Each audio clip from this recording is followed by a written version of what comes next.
turma, tudo bem com vocês? É um prazer estar aqui com vocês novamente e eu sou a professora Marilane Moraes. Estamos aqui juntos para mais uma aula de matemática e eu quero te convidar a prestar bastante atenção para que a gente possa garantir um aprendizado de excelência na aula de hoje. Também espero que todos estejam se cuidando muito bem, como é preciso nesse período de pandemia. Mas vamos à nossa aula de hoje? Hoje nós vamos aprender um pouco mais sobre grandeza. Mas que tipo de grandeza? Grandeza de comprimento. Você já mediu a sua altura alguma vez? Eu acredito que sim. Pode ter passado um pouco de tempo, você pode não lembrar a sua altura exata, mas eu tenho certeza que em algum momento alguém mediu a sua altura.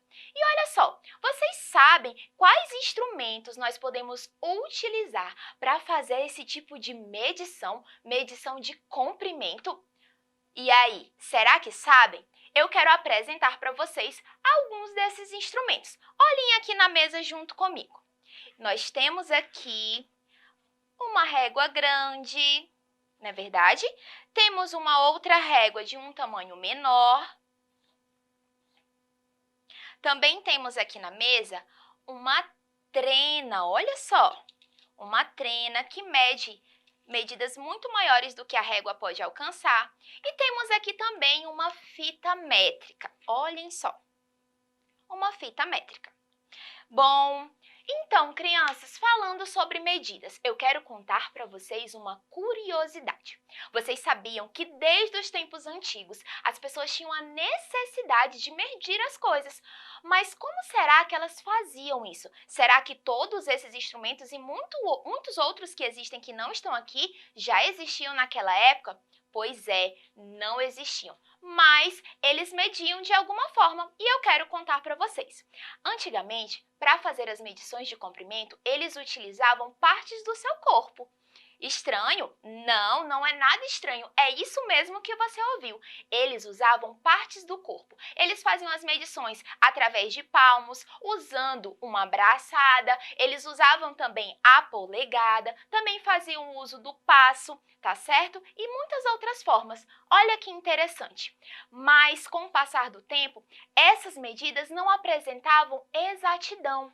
Isso mesmo, eram feitas medidas, mas elas não tinham uma padronagem, mudava dependendo da pessoa que fazia a medida. Por exemplo, se um adulto vai fazer uma medição através de passadas, dava uma quantidade X de passos. Mas se porventura uma criança fosse fazer a mesma medição do mesmo comprimento, daria mais quantidade de passadas. Por quê? Porque os passos das crianças eram menores. Por conta de tudo isso, surgiu-se a necessidade de se encontrar instrumentos padronizados, de forma que padronizasse as medidas. Por isso, foram surgindo instrumentos como esses que eu apresentei para vocês. A régua, a trena, o metro, tá certo?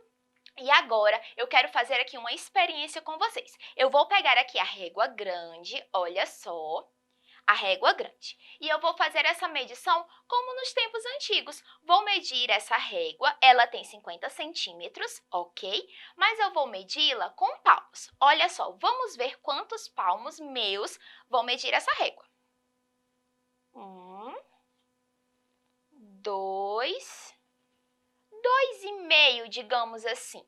Agora eu quero te perguntar, será que se você, meu aluno que está em casa assistindo essa aula, viesse para cá e medisse essa régua, será que haveria uma exatidão? Será que você medindo também conseguiria chegar a 2,5 palmos aproximadamente?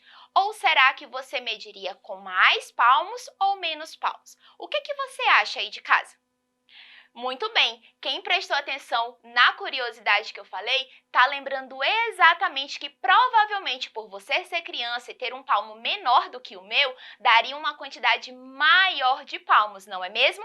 Olha que interessante, mas como vieram as medidas padronizadas, nós conseguimos saber a medida exata dessa régua que eu falei para vocês no início da aula. Vocês conseguem se lembrar? Olhem só, a nossa reguinha tem 50 centímetros. Olha só, que legal. Olha, eu quero dizer outra coisa para vocês. Quando nós falamos de medidas de comprimento, nós usamos algumas unidades, certo? Que unidades são essas? Nós usamos o metro, olha aqui, nós utilizamos o metro. Nós também utilizamos os centímetros. E também podemos utilizar quilômetro. Mas eu quero te lembrar que existem outras medidas, só que essas aqui são as mais usuais que eu quis trazer para vocês hoje. Mas quando falamos em metros, em centímetros e em quilômetros, nós temos uma padronagem. Usamos o metro para comprimentos menores, os centímetros para aquilo que não atinge 1 metro e o quilômetro para longas distâncias. E se você prestou atenção em cada plaquinha dessa que eu mostrei, eu trouxe uma abreviatura entre parênteses. Isso mesmo.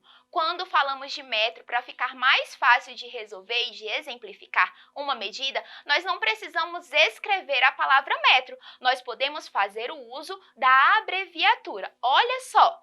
Então, vamos supor, se eu medir algo e essa medida deu 1 metro, eu posso colocar o número 1 e após o número 1, colocar a letrinha M, como nós estamos verificando aqui na nossa plaquinha.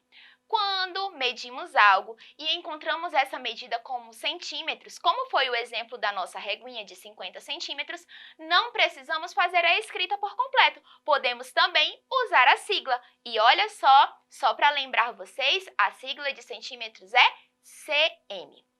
E quando medimos longas distâncias, como de uma cidade até outra, por exemplo, fazemos o uso de quilômetro, que tem como sigla km. Agora, eu quero chamar vocês para observar algo bem interessante. Eu já mostrei a nossa reguinha que tem 50 centímetros, não é mesmo? Agora, eu quero mostrar ela novamente para vocês, mas eu quero te convidar a prestar atenção em algo que eu quero que você perceba. Olhem aqui comigo. Vocês estão observando? Eu queria que vocês prestassem atenção e observassem esses numerozinhos que vão aparecendo no decorrer da régua. Tá vendo? Vocês saberiam me dizer o que esses números representam? Isso, esses números representam os centímetros. Nós podemos observar que a régua começa lá, ó, no número 0 e vai passando, ó, 1 centímetro, 2 centímetros, 3 centímetros e vai avançando até chegar no comprimento do objeto que estamos aqui, que no nosso caso é a régua. E aqui eu tenho uma fita métrica muito usada pelas costureiras. Aqui essa fita ela mede exatos 1 metro. Deixa eu te perguntar, vocês acham que o que é maior? Essa fita ou a régua grande que eu mostrei para vocês? Quando nós falamos de metro, em 1 metro tem quantos centímetros? Quando eu falo de 1 metro, eu estou falando de 100 centímetros. A nossa reguinha, ela tem só 50 centímetros. Então, eu posso dizer que esta régua, olhem aqui, ela possui meio metro, tá certo? Agora, para saber se vocês estão atentos à aula de hoje, eu quero te convidar a exercitar um pouquinho tudo isso que nós aprendemos. Vamos ao cartaz juntos? Carlos e Manuel foram medir sua altura. Carlos mediu 1,50 m e Manuel mediu 1,5 m. Quem tem a maior altura, Carlos ou Manuel? Será que os dois têm o mesmo tamanho? E você, sabe a sua altura? Você é mais alto ou mais baixo que os dois meninos? Olha só, crianças, eu acabei de exemplificar aqui na mesa para vocês a medida da nossa reguinha que tinha 50 centímetros. E eu falei para vocês que 50 centímetros corresponde a meio metro. Quem lembra disso? Pois é, as duas crianças, dois amigos foram se medir e eles verificaram que um media 1,50 m e o outro fez a mesma medição, mas ele usou uma nomenclatura diferente. Ele disse que media 1,5 m. E aí, as crianças medem a mesma altura ou alguém é mais alto e outro mais baixo? O que vocês acham? Muito bem, se você estava atento, você respondeu que sim, eles têm a mesma altura, porque 1,50 m é o mesmo que 1,5 m, ok? Vamos avançar para a nossa próxima questão? Qual dos objetos abaixo podem ser comprados por metro? Olhem só, crianças, prestem atenção no que está aparecendo na nossa atividade de hoje e vamos exercitar. Temos aqui uma corda, temos aqui leite e temos arroz. Você pede o que em metros? Você chega na mercearia e você pede arroz por metro? Você pede leite por metro? Ou você compra corda por metro? E aí? Eu tenho certeza que você acertou, se você disse que compra corda por metro. Muito bem! Vamos marcar, então, qual é desses objetos nós compramos? A corda por metro. Vamos avançar. Raquel vai viajar e quer levar seus pertences favoritos. Um deles é seu violão, mas para isso, ela precisa de uma caixa grande. Já que o violão mede 80 centímetros, ela achou uma caixa que mede 1 metro. Qual é maior, a caixa ou o violão? Então, o violão vai caber dentro da caixa? E aí, crianças, nós vamos utilizar aqui a nossa fita métrica.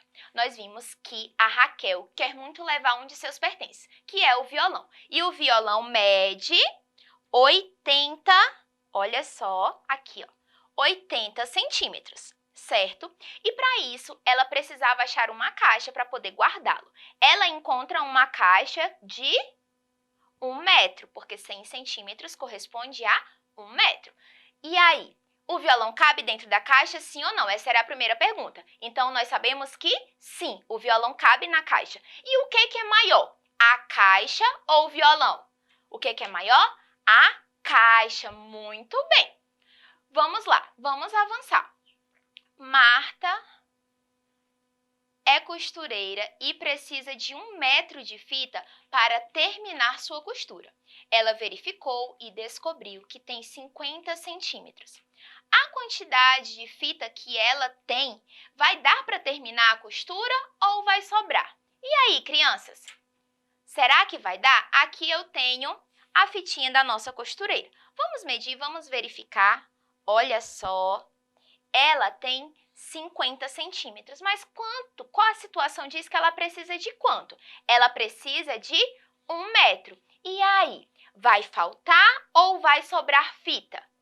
Vai faltar. Ela precisa comprar uma quantidade maior de fita para poder encerrar a sua costura. Muito bem, crianças. E para finalizar, vamos juntos na nossa última questão do Exercitando de hoje. Carlinhos, todos os dias, percorre algumas quadras até chegar à escola. Ele resolveu saber a distância em metros de sua casa até a escola. Para isso, o que ele vai utilizar? E aqui eu trouxe alguns exemplos de instrumentos de medição para vocês. O que Carlinhos vai utilizar? Ele vai utilizar a trena? Ele vai utilizar a fita métrica ou ele vai utilizar uma régua? Se ele percorre algumas quadras, então ele percorre uma longa distância. Vocês concordam comigo? Se é uma longa distância, ela não tem como ser medida com uma régua, nem com uma fita métrica, certo? Então, qual o instrumento que ele vai utilizar? Ele vai fazer o uso da trena. Muito bem, seria o instrumento mais indicado. E a nossa aula finaliza aqui. Mas não fique triste, porque para continuar estudando, acessando essa e outras aulas, é só você ir até a nossa plataforma Eduque. Muito obrigado por toda a sua participação e tchau, tchau. Até mais!